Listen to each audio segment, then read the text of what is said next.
This is the strongest storm we've ever, in our recorded history in our country, have ever seen in the Northwest Gulf. This will be a stronger landfall than Rita did, and it'll be stronger winds than Ike.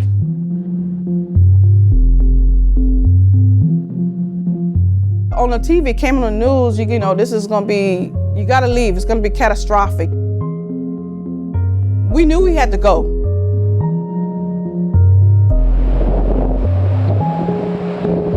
While we were prepared, I don't know that we were prepared for the breadth of the storm.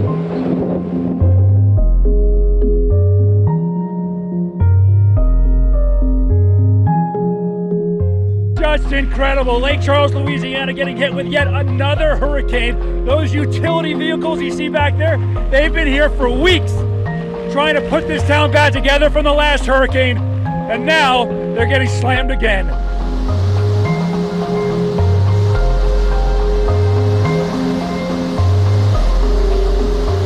Ice covered roads from Lake Charles to Lafayette. We've been watching cars trying to go up the bridge over there in Lake Charles. They go up it and they have to back down because the roads are covered in snow.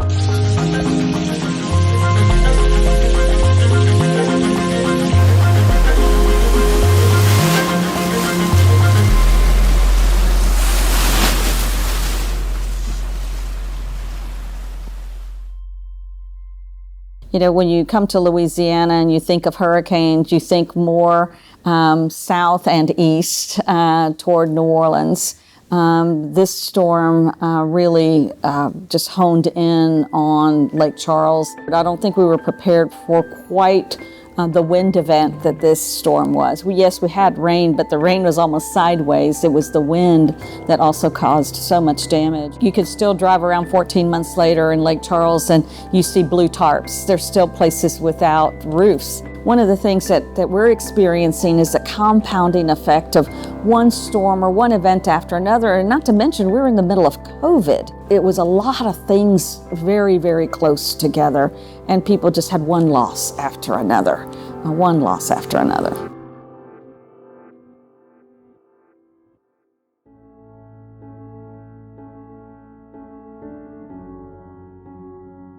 We were very worried, and when we knew we had to leave, we did what we're taught, what we know to do about valuable things and where to put things. And people came back thinking, maybe we thought about it as we drove to Houston, we might have some flooding. So your tendency is to pick everything up off the floor as best you can and put everything on your beds or things like that. And we didn't think about the water coming through the windows and the force of her winds. So we weren't as, we were worried, but not probably to the scale we'll be worried next time. But we came back and there was a tree in the house, in the room, everything. You couldn't even, the power lines down, somehow, some places you didn't even recognize. I mean, it was like a nightmare, a bad nightmare. And you're having kids and you can't even, at the time, you can't address the kids to tell them it'll be all right, because you stuck in the now of you in like the what? You maneuvering just trying to see where your house was, if it's still there. You look down the street, everything is gone. We say it's gone. And people trying to call you, did you see that? It's gone, it's gone. It's not there, it's gone. Everything is gone. You in some places you didn't recognize, that's where I live? Or, you sure, go look again, because go around that block and say, did we here? We can't be, yeah, we here.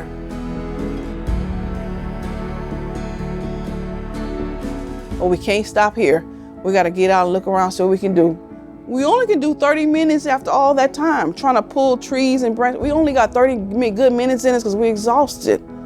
I started talking about it and I started thinking about it like a picture in my head and flashing back, thinking about it. Well, I get out of the car, I'm supposed to be the strong one. They get it out hugging me, just trying to build me back up. And I'm like, God put people around you for certain times, for certain reasons. And you're supposed to be strong. They let me know it's okay to cry, it's okay to break down. When you see the physical devastation, think about that as a reflection of what's going on inside of people. There is a strength that you can stand on, both from a spiritual standpoint, but also from a community standpoint. It brings a community together. And it's something that we share, and it's something that probably we're not as aware of at the time that we go through it. But then when we look back, we realize the richness of that shared experience and how much we really, truly do need each other. Some people, they lose hope, but that's why some of us got to be a little stronger for those other ones that losing their hope, because we feed off of that. It's like a food, you know, we feed off of it. We getting hope, we getting a little stronger.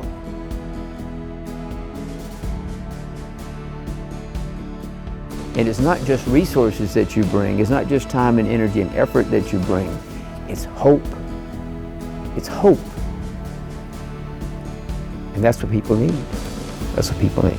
I see hope that we are 14 months later, and there are people like Ginghamsburg that still want to be here. Our story is a story of faith, it's a story of resurrection, it's a story of restoration, and there is no better story that can be told. Light is overcomes all darkness, and to be able to see it, hear it, smell it, almost taste it, gives me hope. Gives me hope.